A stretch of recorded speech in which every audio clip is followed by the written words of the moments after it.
بسم الله الرحمن الرحيم. يا أيها المزمل قم الليل إلا قليلا نصفه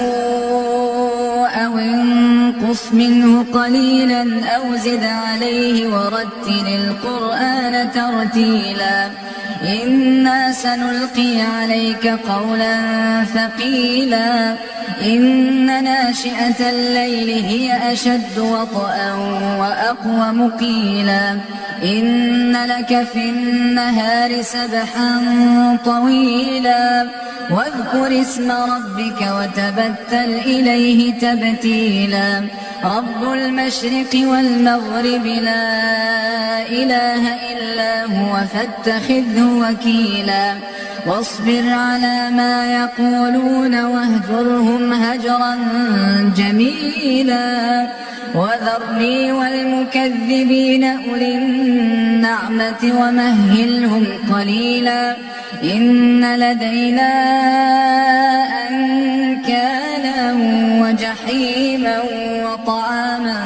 ذا غصة وعذابا أليما يوم ترجف الأرض والجبال وكانت الجبال كثيبا مهيلا إنا أرسلنا إليكم رسولا شاهدا عليكم كما أرسلنا إلى فرعون رسولا فعصى فرعون الرسول فأخذناه أخذا وبيلا فكيف تتقون إن كفرتم يوما يجعل الولدان شيبا السماء منفطر به كان وعده مفعولا إن هذه تذكرة فمن شاء اتخذ إلى ربه سبيلا إن ربك يعلم أنك تقوم أدنى من ثلثي الليل ونصفه وثلثه وطائفة من الذين معك والله يقدر الليل والنهار علم أن لن تحصوه فتاب عليكم فاقرؤوا ما تيسر من القرآن علم أن سيكون منكم